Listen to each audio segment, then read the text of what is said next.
we decided to go off for the day and spend a few hours in Homer, Alaska at Bishop Beach. We've been keeping an eye on the low tides as we've been wanting to go and discover the really amazing tide pools during a low tide on Bishop's Beach. So we found this perfect day and we've been waiting for the low tide and decided to go on Saturday. Ended up being a gorgeous, warm, beautiful day. And we were really pleasantly surprised to find this absolutely incredible treasure so close to home. In the tide pools, there were all kinds of families. Lots of people were out for the day. There were guides from the museum who handed out these really cool sheets to help you to be able to identify the different creatures.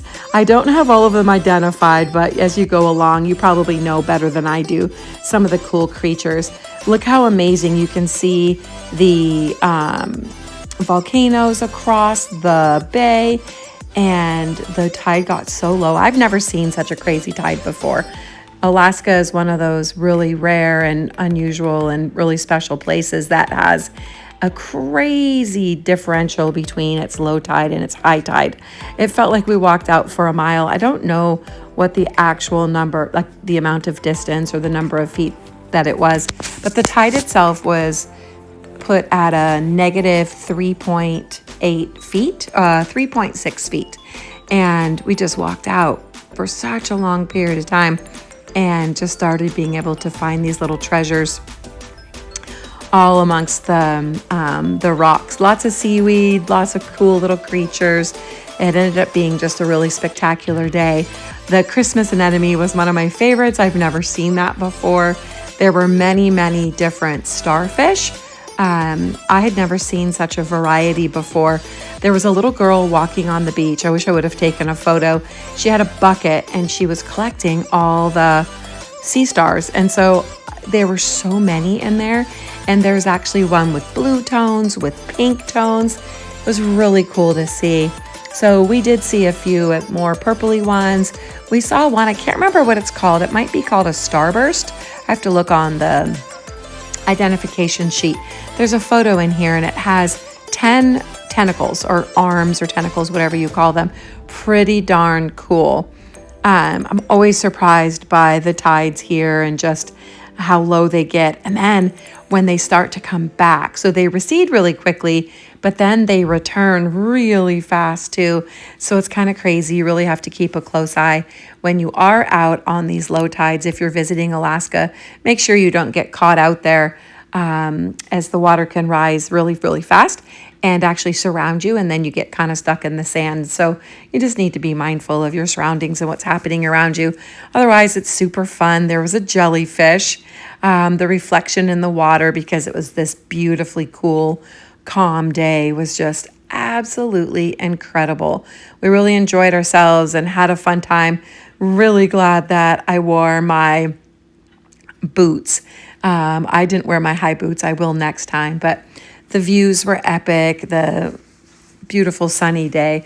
In some of these pictures, it looks a little cloudy, but the sun really came out later on in the day. Ended up being just absolutely perfect. So if you ever have a chance, head on down to Homer, Alaska. And this is, again, Bishop Beach. And if you catch it on a low tide, and apparently the low tide tends to happen more on a new moon, so you can look ahead in the tide schedules and you can plan your trip well ahead of time. We knew that the low tide was at, I believe, 10:30. And so we went ahead and made sure we were there at 9:30 so that we could have plenty of time to walk way out, plenty of time to discover all around us, and then have plenty of time to be able to walk back. Super slippery and whatnot too. You can't walk very fast. In fact, when we saw I think it's called the starburst, the beautiful 10-legged sea star, maybe 15 minutes later, I was talking to a woman. I was like, oh, come here, I'll come show you. And I walked over. Well, it was gone. Well, it wasn't gone. The tide had come up and then it was covered up. So it's really kind of crazy how quickly that tide returns, and the seascape, or whatever you want to call it, just changes so fast. So if you ever have an opportunity, head on out. It's just this beautiful treasure. And there were so many kids there, and it was so fun to hear Mommy, look at this, the sea anemone. And they're talking all the big sea words and finding the crabs and playing with the crabs. And it was just really cool. And it's fun, really wonderful family event. There are actually people of all ages out there just enjoying. We also saw a bunch of people horseback riding along the beach. So there's lots of things to do and see here. And this time of year, the fireweed is just insane. That's those gorgeous purple flowers you just saw. They're just everywhere. So anytime you get a chance, head out to Homer, Alaska. And if you're there, make sure you head out and see these absolutely gorgeous beaches. Whether it's high tide or low tide, you won't be disappointed. Beautiful. This is a big part of why I absolutely love beautiful Alaska.